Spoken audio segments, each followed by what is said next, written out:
Hi friend. आज खूप पावसाचं वातावरण झालेलं आहे, पण पाऊस काय आलेला नाही आहे. तर मी तुम्हाला आज माझी बाल्कनीतली झाडं दाखवणार आहे. आणि माझ्या नवीन बाल्कनीत 4 झाडं आहेत आणि जुन्या पहिल्या बाल्कनीत 4 झाडं आहेत. तर मी प्रत्येक कुंडीमध्ये 2-2 झाडं लावलेली आहेत. तर आपण पाहूया. चला, पहिलं मी तुम्हाला दाखवते गोकर्णाचं झाड. हे पहा, गोकर्णाचं. आणि त्याला रोजच 4-5 अशी फुलं येतात. आणि त्याचमध्ये मी कोरफडचं झाड लावले बघा, त्याच कुंडीमध्ये. आणि त्याच्या शेजारी हे झेंडूचं झाड आणलंय गावाकडनं, अजून त्याला फुलं नाही आलेली. आणि त्याच्या शेजारी हे फणसाचं झाड आहे.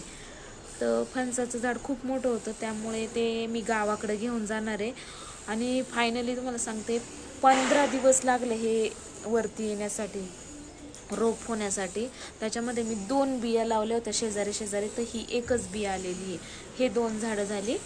आणि ह्या कुंडीमध्ये मी सकाळीच आहे ना हे लावलेलं आहे गाजर.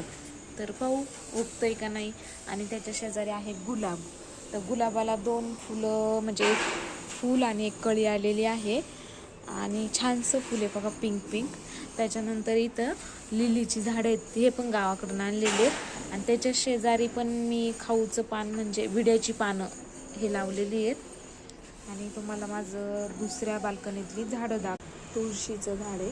तुळशी आहे, तुळशीशिवाय कोणतंच घर पूर्ण नाही आहे.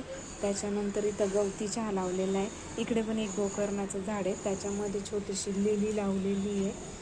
आणि इकडं मनी प्लॅन्ट आहे.